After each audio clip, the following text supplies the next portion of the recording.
Cars 3 Driven to Win is the first game from the recently reformed Avalanche Software, the former team behind the now-cancelled Disney Infinity series.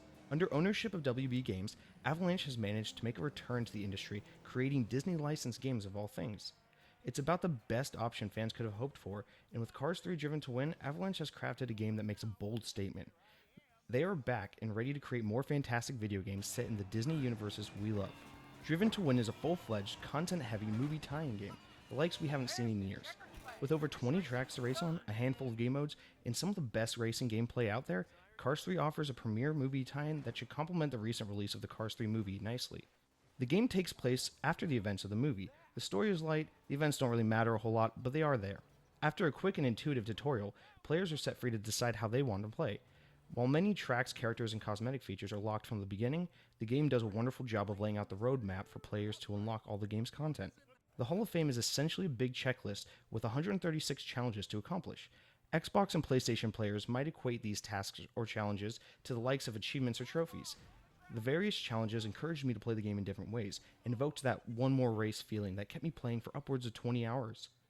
The more challenges you complete, the more you unlock, and the loop just goes on and on.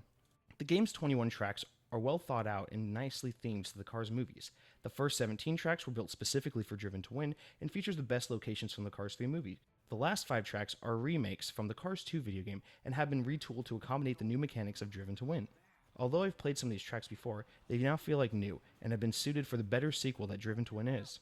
Pre and post races are met with some humorous commentary from Chick Hicks, who you may remember from the first Cars movie. He now hosts a racing talk show called RSN, and throughout the game, Chick will chime in with his bitter and jealous 2-cent humor, as you race your way to victory. While I found this to be a nice touch to the game, I wish there was more variety in the commentary. Too often at the end of the race I would hear the same jokes that I'd already heard dozens of times before.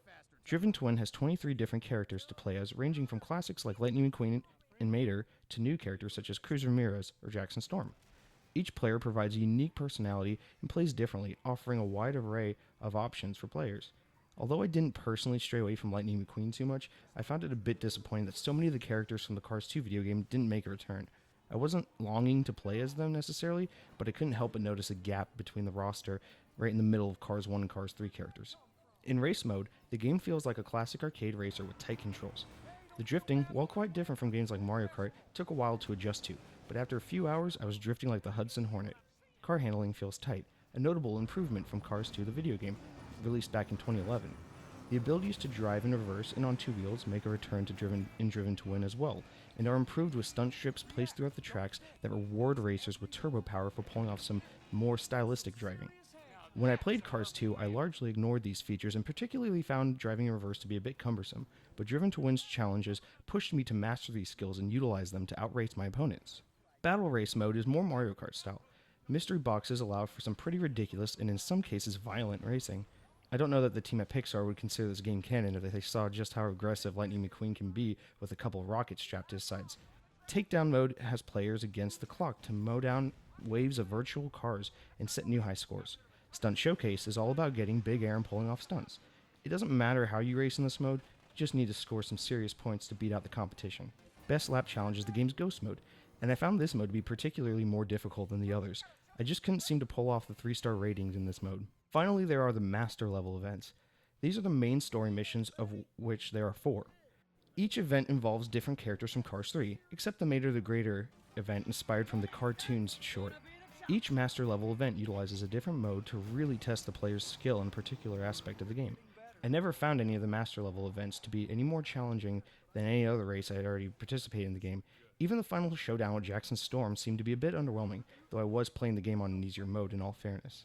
Driven to Win includes some fantastic split-screen co-op that opens up the entire game for 2 to 4 players. In split-screen, the game runs and looks great, just as it does in single-player. Here, players can compete in cups, race with or against each other, and pick a team to race for. The focus on split-screen multiplayer here is strong, and Driven to Win comes across as both a game that's great to play alone or with friends. There's no online play this time around, but I found that to be a good thing, as usually games like this go offline shortly after their launch, and never really get the server support or maintenance they need. Deciding to make a rock-solid local multiplayer experience was a better idea in the long run, and it'll help Driven to Win age better over time. While Driven to Win does play solid, the visuals and graphics do look like something that could have been pulled off back in 2007 on the Xbox 360. However, I did play on the Nintendo Switch, so perhaps that had something to do with less than impressive graphics. The game does look notably better on the Xbox One and PlayStation 4 versions, as I discovered by comparing gameplay. While lighting is dull and environments are bland throughout the Switch version, the more powerful consoles offer more dynamic lighting and livelier surrounding environments. Although the game didn't look as great on the platform I played it on, I never felt like the average visuals disrupted my enjoyment. When racing around the track gets tiring, players can head over to the Thomasville playground. This unique mode offers a big sandbox to mess around in. Throughout the playground, players can take on various challenges and find new collectibles. It's like Tony Hawk's Pro Skater, but without the time limit. I felt like the Thomasville playground was not only a great place to help me unlock more characters and customization options, but the ideal way for me to hone in on my skills and improve them with the various challenges. The Thomasville playground adds a whole new layer to an already impressive amount of content packed in this game. Overall, Cars 3 Driven to Win is a fun racing game for all ages.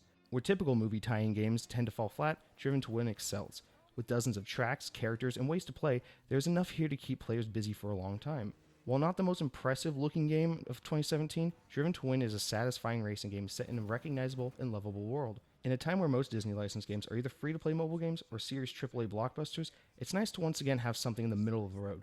Cars 3 Driven to Win is an excellent game that proves that Avalanche Software can still put out a great Disney licensed game in a post-Disney Infinity world.